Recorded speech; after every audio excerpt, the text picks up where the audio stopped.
안녕하세요. 네, 홍성규의 진보TV 주간 뉴스 브리핑 세상을 보는 눈. 와, 벌써 8월 28일자, 8월 마지막 주 방송입니다. 목소리가 좀 약간, 네, 저도 드디어 지난 일주일 내내 코로나 확진 때문에 격리를 했어요. 와, 근데 이제 그동안 그런 얘기 많이 했거든요. 코로나가 나를 좀 지나갔던 것은 아닐까? 나도 모르는 사이에 왔다 갔을 수도 있어. 이렇게 생각했는데, 한번 겪어보니까 그게 아니더라고요. 엄청나게 정말 온몸이 두드려 맞는 것처럼 한 2, 3일 동안은 정신을 못 차리겠더라고요. 네. 이번 코로나 때문에 고통받으셨던, 그리고 지금도 아픈 모든 분들 힘을 내시고 다시 일상으로 복귀할 수 있기를 바라면서 오늘 방송 시작하겠습니다.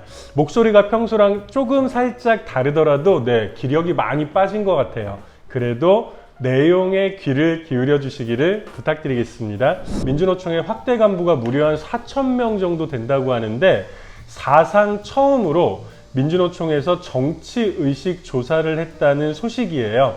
지난 6월 달에 6월 10일부터 지난달 8일까지 7월 8일까지 약 한 달 동안 확대 간부 3,979명을 대상으로 설문조사를 실시했는데요.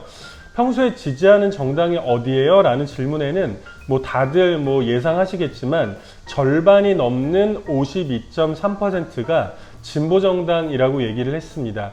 민주노총이 지지하는 진보정당은 정의당, 진보당, 노동당, 녹색당 모두 4개의 정당이죠. 그리고 이어서 이제 더불어민주당이 24%였고요. 국민의힘이 4% 순이었습니다. 지지정당이 없다는 응답도 5명 중에 1명꼴 19.1%로 나타났네요. 대선 때 투표한 정당은 어디였어요? 라고 물어봤더니 진보정당의 50%가 좀 안 되네요. 48%였고요. 민주당, 그러니까 이재명 후보를 찍었던 민주노총 이 확대 간부인 거죠. 42.6%, 40%가 넘는 민주노총의 간부들도 이재명 더불어민주당 후보에게 한 표를 행사했다고 하네요. 다만 이제 이것이 지방선거로 넘어왔을 경우에는 진보정당에 투표했던 사람들이 68.4%, 좀 많이 올라갔죠. 그리고 민주당은 23.1%로 많이 낮아졌습니다.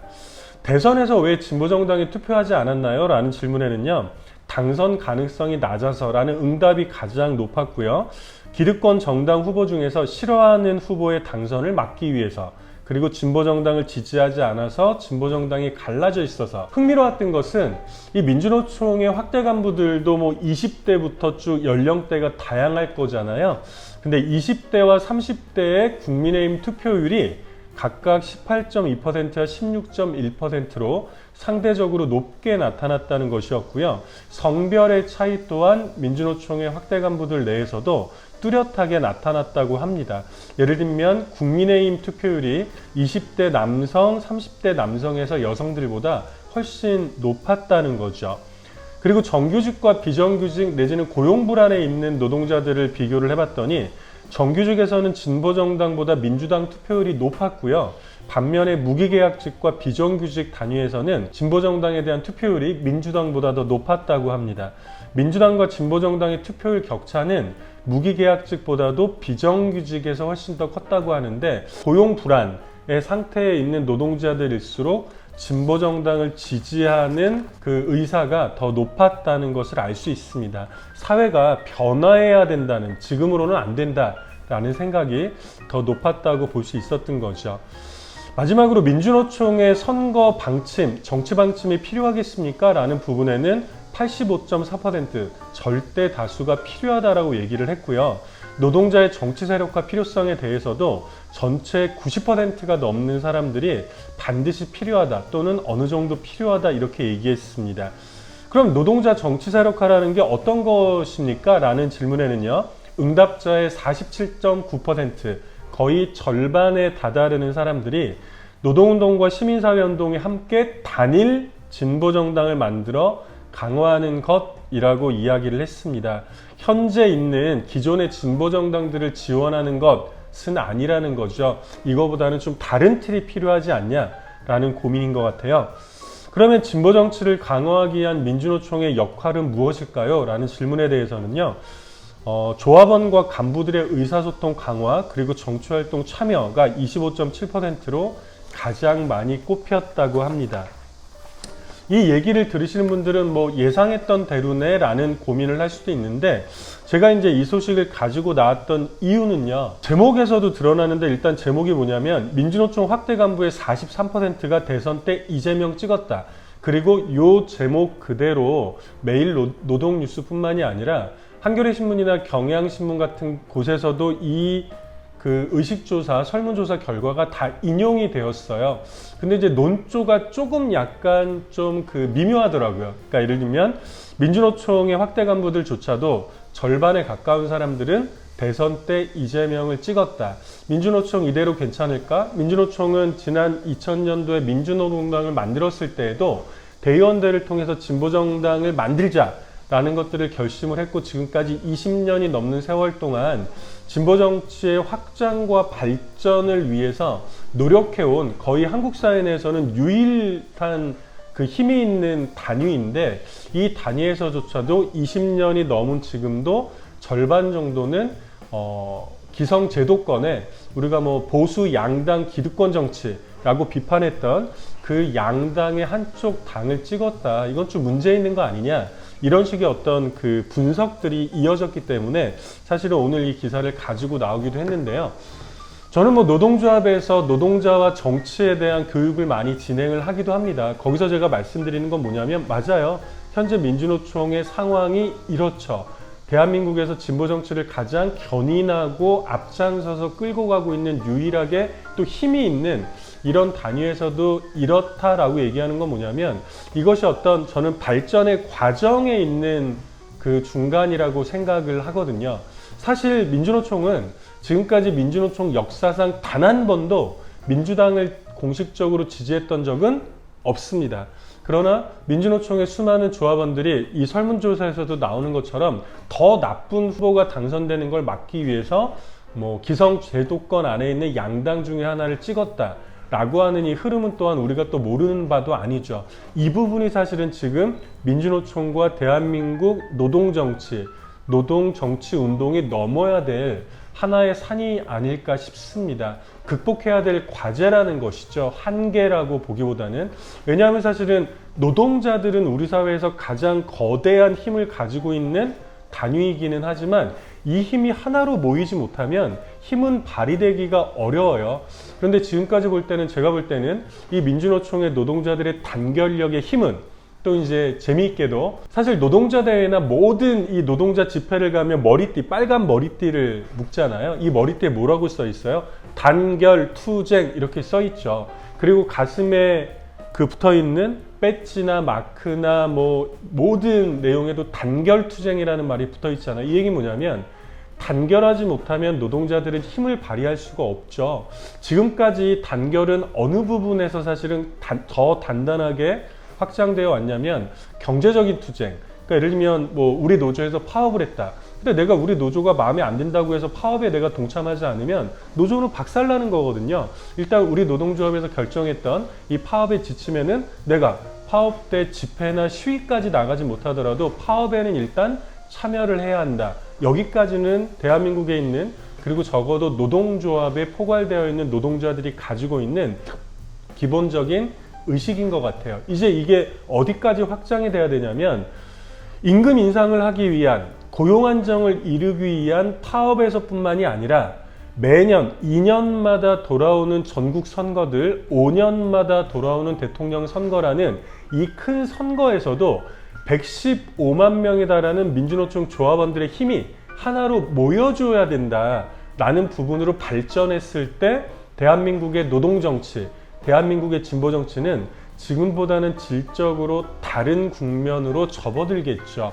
그리고 이런 토양 속에서 진보정당은 훨씬 더 단단하게 자신의 길을 걸어갈 수 있을 거라고 생각을 합니다. 민주노총 조합원이 촛불혁명 때 많이 늘었다고 했음에도 불구하고 여전히 한 115만 명 정도 추산이 되는데요. 이 힘은 어마무지합니다. 왜냐하면 우리가 대선에서 내지는 총선에서도 3% 봉쇄 조항 이런 게 있잖아요. 3%를 넘어야 사실은 전국 정당으로, 힘이 있는 정당으로 인정을 받는단 말이에요. 국회의원 선거 같은 경우에서도 비례의석이 할당되는 그 기준이 현재까지도 3%를 넘어야 되죠.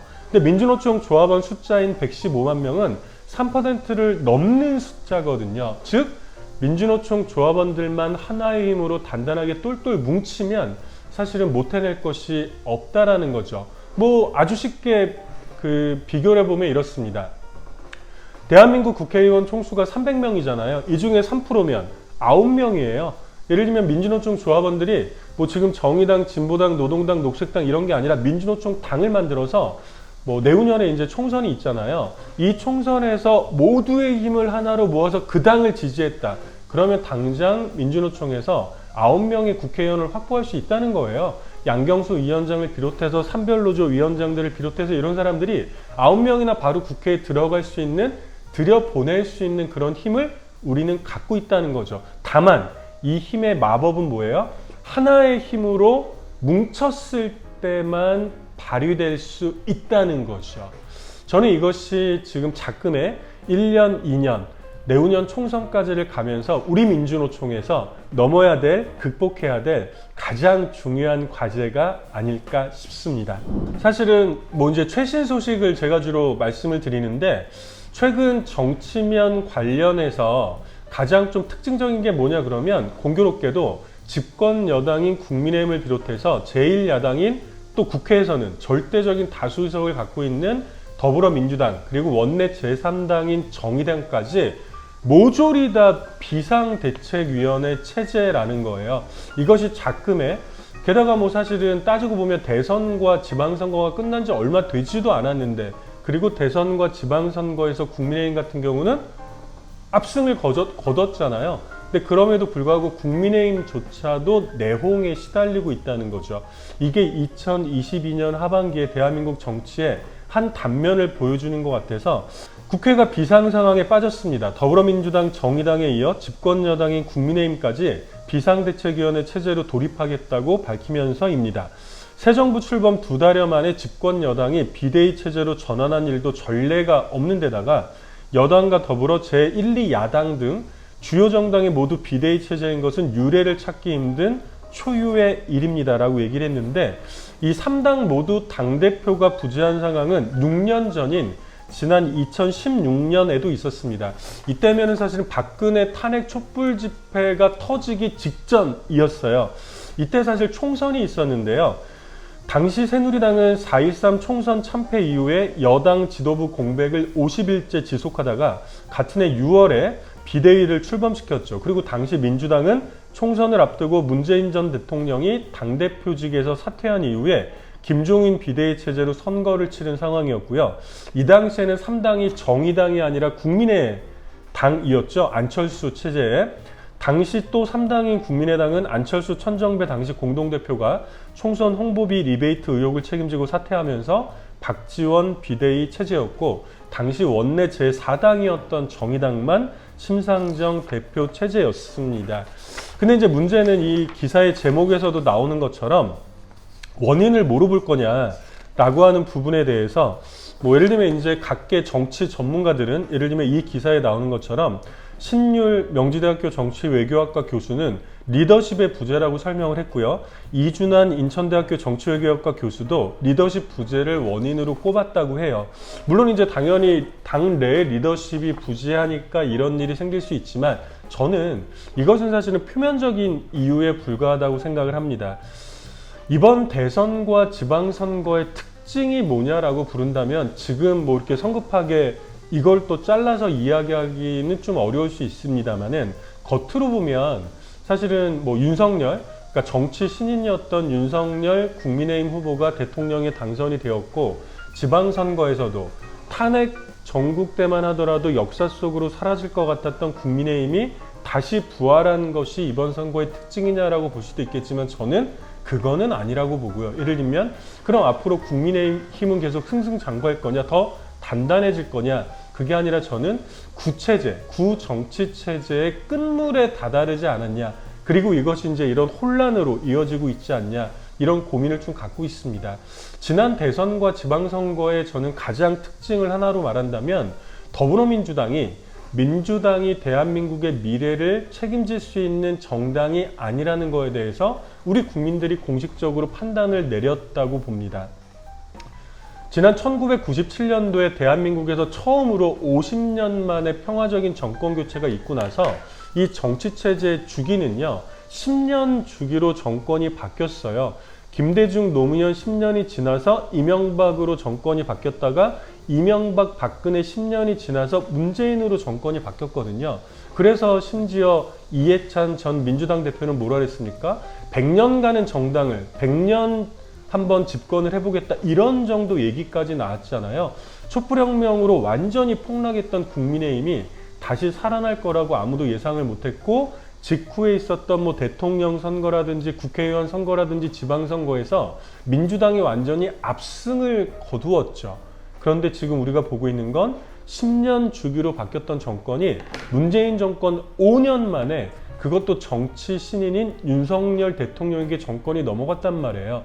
이거는 사실은 윤석열이 잘할 거야, 국민의힘에게 다시 한번 기대를, 이 아니라 민주당도 아니네, 이제 10년도 못 맡겨두겠어. 5년 동안 문재인 정권이 해온 일을 보니까 사회 대개혁의 요구, 이 민심의 요구는 요만큼도 실현하지 못했구나 라고 하는 어떤 실망감, 이런 것들이 5년 만에 정권 교체로 나타났던 것이죠. 그리고 이 혼란이 지금 원내 제1, 2, 3당 집권 여당을 포함해서 제1야당, 제2야당 모두가 다 이 비대위원회 체제로 휩쓸려가는 이런 국면으로 들어가고 있다는 거죠. 그럼 우리가 주목해야 될 건 뭐겠습니까? 민심을 제대로 받아안는 정치 세력을 어떻게 형성할 것인가, 이것이 지금 가장 중요한 과제가 아닐까 싶습니다. 그래서 저는 리더십 부재라는 전문가들의 의견에 별로 동의를 하지 못하는데요. 안타깝게도 사실 뭐 정의당 같은 경우도 지금 비대위 체제로 넘어갔는데, 정의당에서도 이제 이런 흐름에, 그러니까 이 원인이 뭐냐, 예를 들면 정의당의 입장에서도 그럼 정의당을 소외받는 약자들, 진보정당답게 자신의 어떤 정체성과 노선을 잘 가지고 왔냐, 라는 어떤 그 성찰 이전에 이제 그 리더십을 가지고 있었던 심상정 의원에 대한 어떤 공격, 이렇게 좀 치닫고 있는 게 아닌가, 저는 이게 좀 고민이 되긴 하더라고요. 왜냐하면 최근에 정의당의 공식 회의에서는 지난 10년간의 실패의 원인으로 당의 간판인 심상정 의원에 대한 공개 비판과 책임론이 제기가 되기도 했고, 심상정 의원도 공식적인 반성문을 제출을 하기도 했죠. 그리고 한석호 비대위원은 지난달 11일 날 열렸던 비대위 회의에서 1기 정의당의 실패는 심상정 노선의 실패다 라고 또 얘기를 하기도 했어요. 물론 뭐 저는 심상정 대표를 두둔할 생각은 전혀 없습니다만, 이런 평가들은 희생양 하나를 만들어 놓고 좀 더 본질적인 성찰을 하는 데는 좀 장애물이 될 수도 있겠다, 이런 고민이 좀 듭니다. 다시 한번 말씀드리지만 저는 이런 그 모든 기성 정치권의 비대위 체제의 범람 속에서 우리가 정말 고민해야 할 것은, 민심은 자신의 기대와 신뢰를 줄 수 있는 정치 세력을 탐색하고 있다.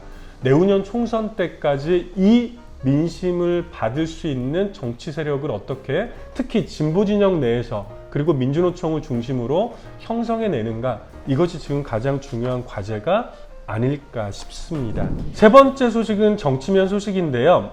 최근에 또 이 한동훈 법무부 장관이야 사실은 윤석열 체제가 들어서고 나서 거의 뭐 소통령 이런 얘기를 듣고, 윤석열의 아바타 이런 얘기를 듣고, 윤석열의 가장 커다란 신뢰를 얻고 있는 뭐 일개 장관이 아니라 사실은 뭐 거의 이제 이 국정의 제 2인자 정도로 이제 평가를 받고 있기 때문에 뉴스에서도 많이 나오는데, 특히 또 최근에 이 한동훈 장관이 엄청 논란이 되고 있죠.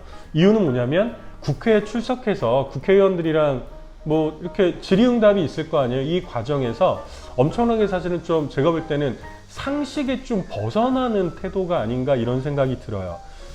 한동훈 법무부 장관이 국회 법제사법위원회 야당 의원의 질의에 질문 같지 않아서요 라고 비아냥거리거나, 사실은 이제 질문을 하면, 의원들이 질문을 하면 법무부 장관은 답변을 해야 되는데, 답변을 들으세요 라고 요구하거나 되레 자신이 이걸 묻고 싶다 라고 되묻는 등의 답변 태도가 논란이 되고 있죠. 아마 뭐 생방송으로도 뉴스에 많이 나왔을 거니까 보셨을 거예요. 자신이 소통령이니 하나도 지지 않겠다는 미운 7살 같은 태도라고 비판을 하기도 했는데요. 사실 그 윤석열 체제와 한동훈 법무부 장관의 뭐 일말의 기대가 또 있었던 것은 아니지만 진짜 바닥을 보여주는구나.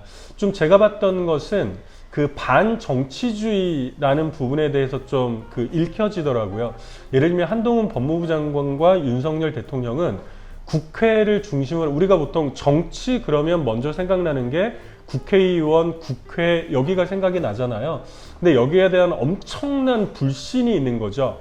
게다가 현재 국회는 절대 다수인 300석 중에 180석 정도를 조금만 더 힘을 더하면 개헌 의석까지 확보할 수 있는 그런 정도의 의석을 더불어민주당이 장악하고 있잖아요. 뭐 그런 상황에서 뭐 시행령 정치라든지 이런 꼼수를 가지고 국회를 피해 나가겠다고 하는 것이 지금까지 보여주었던 태도이지만, 지금 이런 태도들 같은 경우는 나는 국회를 전혀 신뢰하지 않아. 대한민국 정치를 상징하고 있는 이 국회에 대한 엄청난 불신을 보여주고 있는 거죠. 근데 이 문제는요, 사실은 이 반정치주의라고 하는 건 굉장히 다양한 영역에서 표출이 될 수 있거든요. 그리고 기득권을 갖고 있는 정치인들 같은 경우는 반정치주의를 오히려 알게 모르게 확산하거나 즐기기도 합니다. 왜냐하면 우리 서민들이, 노동자들이 정치에 무관심해질수록 현재의 기득권 체제는 더 단단해지잖아요. 그래서 저도 노동자 정치교육이나 뭐 정치교육을 나가면 이 반정치주의를 극복해야 된다. 우리가 직접 정치에 참여해야 된다. 라고 강조를 많이 하거든요. 그러나 노동자들이나 서민들이 갖고 있는 자기도 모르게 이 가랑비에 옷 젖는 것처럼 내 몸에 들어와 있는 반정치주의 이 자체도 문제지만, 이 권력을 가지고 있는 기득권 정치 체제 내에서도 이번에 한동훈처럼 반정치주의의 일단이 드러날 수 있어요. 기존의 정치 시스템, 정치 체제 이 전체를 다 불신하게 되는 거죠. 근데 문제는요, 예를 들면 우리 서민들이나 노동자들이나 이 반정치주의, 정치 혐오주의를 갖게 되면 기득권 체제가 좀 더 강해지는 이런 효과를 낳게 된다면, 실제로 권력을 가지고 있는 이런 사람들이 이런 정치 혐오주의나 정치에 대한 불신, 반정치주의를 갖게 되면 이것은 파시즘으로 흐를 가능성이 굉장히 농후하다는 거예요. 예를 들면 나만 옳다 이거죠. 윤석열 대통령 입장에서나 한동훈 법무부 장관 입장에서 이성 정치권 모두 틀렸어, 나만 옳아 라고 했을 때 가장 대표적인 게 우리 머릿속에 떠오르는 건 세계 제2차 세계대전의 그 발화점이 되었던 히틀러의 집권이죠. 사실 히틀러도 비슷한 생각을 가지고 있었던 게 아닌가 싶어요. 당시에 독일 정치체제 전반에 대한 불신, 그리고 나만 옳아. 그래서 사실 히틀러는 혁명을 했던, 쿠데타를 했던 게 아니거든요. 독일 국민들이 민주적인 투표를 통해서 히틀러는 사실은 총통까지 가게 됐던 거예요. 이런 것들을 우리는 이제 파시즘, 그리고 이 파시즘을 낳았던 포퓰리즘, 이런 얘기까지 나오잖아요. 그래서 이번에 이제 이 한동훈 장관의 답변, 저도 이제 뉴스에서 뭐 그 뉴스는 뭐 거의 잘 안 보는 편인데, 지나가다가 텔레비전을 보다가 이 한동훈 장관이랑 답변이 오고 가는 걸 보면서 저도 사실 깜짝 놀랐어요. 저런 식의 답변으로는 왜 또 정치는 일종의 설득이기도 하잖아요. 예를 들면 한동훈과 윤석열 입장에서는 국민들의 마음을 또 얻을 과제가 있는 거예요. 예를 들면 국회를 점하고 있는, 국회를 장악하고 있는 더불어민주당보다 우리가 더 옳아요 라는 설득을 해야 되는데, 제가 볼 때는 설득력도 꽝이 되지 않을까 싶습니다. 그리고 이것이 보수 진영에서조차도 저건 좀 문제가 있지 않나? 저게 정치는 아니잖아 라고 하는 생각들을 갖게 하면서 윤석열 대통령의 지지율을 또 팍팍 떨어뜨리는 이런 하나의 원인이 또 되지 않을까 싶습니다. 오늘 뭔가 좀 주제가 연결되는 것 같은데요. 그래서 우리에게 중요한 건 뭐겠어요? 우리 서민이나 노동자들이나 여성들이나 청년들이나 기존의 대한민국 기득권 정치에서 소외당했던 이 사람들은 반정치주의를 넘어서 우리의 정치적 요구들을 실현할 수 있는 길을 뚫어내야 되겠죠. 동물권 얘기 오랜만에 해드릴게요. 지난 27일 날 이태원 거리에서 동물권 행진이 있었다고 합니다. 우리는 모두 동물이다, 느끼는 모두에게 자유를 27일 토요일 낮에 서울 용산구 이태원 거리에 동물에 대한 차별과 착취를 멈추자는 구호가 울려 퍼졌다.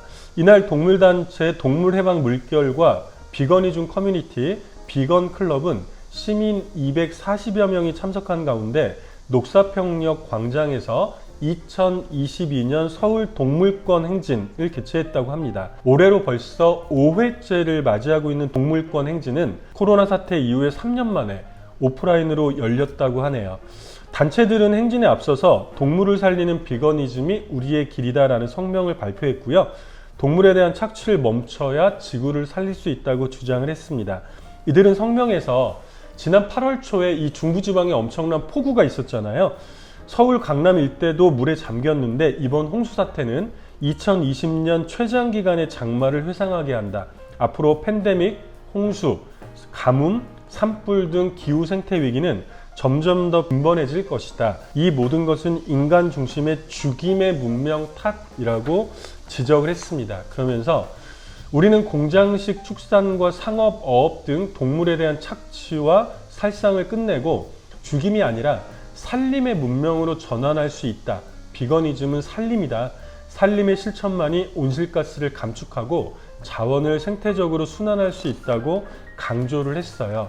이 동물권 행진은요, 이미 세계적으로는 미국의 뉴욕이나 영국의 런던 등 주요 도시에서 해마다 8월경에 동물권 행진이 전개가 되는데 우리나라에서도 지난 2018년부터 이러한 전 지구적인 흐름에 따라서 종차별을 철폐하고 모든 동물에 대한 차별과 착취, 살상을 끝낼 것을 요구하는 행진을 개최해 왔다라고 합니다. 여전히 아마 생소하신 분들도 꽤 많이 있으실 거예요. 뭐 이 채식주의라든지 뭐 동물권이라든지 이런 용어 자체에 대해서 약간은 좀 이렇게 낯선 생각을 하시는 분들도 많이 있겠지만요. 이미 전 세계적으로 우리나라도 사실 약간 그 후반기에 이 세계적인 흐름에 좀 올라탄 경향들이 있죠. 전 세계적으로 이런 논의들은 굉장히 왕성하게 진행이 되고 있습니다.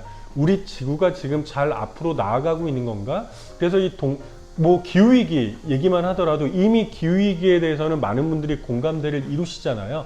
이 기후위기와 동물권의 문제, 채식주의의 문제는 또 다른 게 아니라 하나로 이렇게 거대하게 합쳐져 있는 논의이기도 해요. 우리 생활 곳곳에서 이런 논의들이 조금 더 이렇게 풍성해지기를 바라는 마음에서 소개를 드렸습니다. 저도 정말 부끄러운 말씀이지만 제가 이 방송은 1년이 됐으니까 2년 전에 저도 채식주의를 일단 딱 선언을, 물론 저 완전한 채식은 아니고요, 육류와 관련해서만 멀리해야 되겠다 선언을 했다가 잘 지키지는 못했는데 최근에 이제 고민을 좀 더 많이 하고 있어요. 본격적으로 좀 이 채식주의의 대열에 좀 합류를 해야 되는 게 아닐까라는 고민들을 갖고 있는데요. 곳곳에서 재미있는 논의들, 그리고 이 기후위기를 극복할 수 있는 우리 지구가 지금보다 훨씬 더 앞으로 좀 잘 지속 가능한 생태계를 가질 수 있는 이런 논의들을 시작해 봤으면 좋겠습니다. 유럽에는 유럽연합이라는 또 이 거대한 이 지역 블록이 있잖아요. 이 유럽연합 내에서 최저임금을 전 유럽적으로 좀 제정하려고 하는 흐름이 있는데, 재미있는 거는 우리나라 같은 경우에는 최저임금 그러면 이게 이제 약자를 보호해주는 장치라고 보통 생각을 하잖아요. 근데 스웨덴이나 덴마크 같은 이 노르딕 북유럽 국가들이 강력하게 반대를 하고 있다는 소식이에요. 그 소식 한번 전해드릴게요. 유럽의회와 유럽이사회의 협상가들이 지난 6월 6일 날 고용계약을 체결하거나 고용관계에 있는 모든 노동자들에게 적용되는 최저임금을 모든 회원국에 적용하는 데 합의했다고 합니다. 이 합의에 따르면 회원국은 현행 최저임금이 자국의 사회 경제적 조건과 구매력, 생산성 수준을 고려할 때 괜찮은 생활 기준을 보장하는지 여부를 검토해야 해요. 근데 여기에 대해서 유럽연합 차원의 법정 최저임금 도입을 앞두고 단체 협약의 적용률이 낮은 회원국들은 대체로 찬성하는 분위기인데, 스웨덴이나 덴마크처럼 단체 협약의 적용률이 대단히 높은 회원국들에서는 반대의 목소리가 점점 커지고 있다고 합니다. 스웨덴 같은 경우는 단체 협약 적용률이 무려 88%고요. 덴마크는 80%에 이른다고 하네요. 이 논의는 사실 이번에 처음 제기가 된 게 아니라 지난 2020년 10월 달에 유럽위원회에서는 모든 시민들에게 괜찮은 생활 수준을 보장하고 평등을 촉진하며 빈곤을 감소시킨다는 목적하에 최저임금의 적정성을 개선하고 적용 범위를 확대하는 내용의 지침을 발표를 한 바가 있어요. 그리고 이 EU 회원국 다수는 유럽위원회의 법정 최저임금 지침에 찬성의 뜻을 밝혔는데요. 이 스웨덴과 덴마크에서 강력히 반대를 하고 있는 거죠. 이 스웨덴 같은 경우는요, 스웨덴 제조업 노총, 그러니까 우리나라로 따지면 이제 노동조합, 민주노총 같은 곳이죠. 이 제조업 노총에서 자신들이 속해 있는 유럽 노동조합 총연맹, 그러니까 이제 각 나라마다 민주노총 같은 이런 어떤 그 국가별 노총이 있다면 이제 유럽 전체에도 이 노총들이 모인 기구가 있을 거 아니에요. 그럼 여기에 이제 연맹비를 분담금을 내겠죠. 근데 이 가맹비 지급을 이 문제 때문에 중단하기로 했대요. 왜냐하면 유럽 전체의 노총에서 최저임금에 찬성을 하니까. 그리고 말도 되게 험하게 있어요. 우리를 죽이려는 사람에게 돈을 줄 수는 없다 라고 하면서 이제 분담금 지급을 중단을 하기도 했고요. 덴마크의 사회민주당 소속으로 유럽의 의원으로 활동하는 마리안 빈트라는 의원은요, 스웨덴과 덴마크는 이 문제에서 같은 입장이긴 하지만 스웨덴이 보다 타협적이라면 우리는 협상장을 박차고 나와야 된다고 생각한다. 굉장히 좀 과격하게 이야기를 하고 있죠. 스웨덴의 노사단체가 작게 반대를 외친다면 덴마크의 노사단체는 크게 반대 목소리를 외친다 라고 주장을 하기도 했어요. 그러나 아마 이런 그 북유럽 국가들의 반대에도 불구하고 EU 기관들은 최저임금 지침을 예정대로 밀어붙일 예정이라고 합니다. 그럼 궁금해지시죠? 아니, 이 최저임금은 우리가 볼 때는 이 복지와 관련된, 그리고 약자의 위치에 있는 노동자들을 보호하는 제도일 수 있는데, 복지국가라고 알려진 스웨덴이나 덴마크에서 왜 이 최저임금 제도를 반대를 할까? 이 얘기를 한번 들어봤습니다. 임금의 결정이 정치인들의 투표로 이루어져서는 안 되며 사회적 파트너들의 교섭을 통해야 한다. 정치인들이 임금을 결정하게 되면 임금이 오를 수도 있고 깎일 수도 있다. 경우에 따라서는 최저임금이 최고임금이 될 수도 있다. EU는 유럽연합은 임금 결정에 간섭할 권한이 없다. 최저임금이 도입된다면 룩셈부르크에 있는 유럽연합 법원이 노사의 임금합의에 대한 최종적 결정권을 행사하게 될 것이다. 한마디로 말하면 이 최저임금을 무리하게 밀어붙이지 말고 노동조합을 튼튼하게 만들어서 노동자의 권리를 확산시키는 데 힘써야 한다라는 얘기인데요. 어떤 구절이 있어요. 임금의 결정은 사회적 파트너들의 교섭을 통해야 된다. 예를 들면 임금의 결정은 노동조합과 사용자 단체 간의 협상을 통해서 이루어져야 된다. 근데 여기서 중요한 건 뭐겠어요? 북유럽 국가들에 있는 덴마크라든지 스웨덴 이런 나라들은 이미 노동조합이 힘이 센 나라들이란 말이에요. 그러니까 반대를 하고 있는 거죠. 이해가 되세요? 여기서 또 하나 이제 우리나라 처지와 관련해서도 볼 수 있는 건 경우에 따라서는 최저임금이 최고임금이 될 수가 있다. 당장 대한민국의 현실이 그렇잖아요. 그러니까 대한민국에서도 최저임금 그러면 수많은 사람들은 노동자들 중에 가장 못 사는 사람들이 적용받는 거 아니야 라고 말할지 모르지만 제가 누누이 말씀드리지만 뭐라고 했습니까? 이미 대한민국에서 2,100만 명에 이르는 전체 노동자들 중에 직접적으로 3분의 1에서 2분의 1, 거의 절반에 다다르는 사람들이 최저임금의 영향을 받는다니까요. 즉 최저임금이 최고임금이 되는 현실인 거죠. 왜요? 노동자들의 힘이 약하기 때문인 거죠. 노동조합의 힘이 약하기 때문인 거죠. 이게 바로 스웨덴과 덴마크가 이 유럽 전체 최저임금 제도를 적용하는 것에 반대하고 있는 이유예요. 노동자들의 힘을 키우는 것이 사실은 최저임금을 법제하는 것보다 훨씬 더 중요한 일이다. 우리의 힘이 커지면 우리의 힘에 따라서 우리가 최저임금, 우리의 임금을 올릴 수가 있는데 문제는 최저임금을 법적으로 정해놔 버리면 사실은 이 최저임금이 곧 최고임금이 될 수도 있다라고 하는 지적을 하고 있는 거죠. 물론 뭐 저는 상황에 따라서는, 왜냐하면 뭐 북유럽에 있는 국가들처럼 노동조합의 힘이 강하지 못한 곳에서는 최저임금이라는 법적 기준 자체가 또 가장 어려운 위치에 있는 노동자들에게 뭐 단 하나의 어떤 버팀목, 그리고 이제 지지대가 될 수도 있다는 생각이 듭니다. 그러나 원칙적으로는 저는 이 스웨덴이나 덴마크의 의견에 귀를 기울일 필요가 있다고 생각을 해요. 우리나라도 마찬가지죠.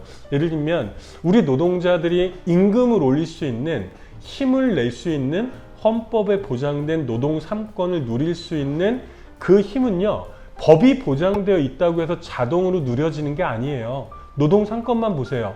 헌법에 보장돼 있지만 곳곳에서 막히잖아요. 누구의 힘이 강할 때? 노동자들의 힘 스스로가 강할 때 사실은 권리는 우리가 챙길 수가 있는 것이죠.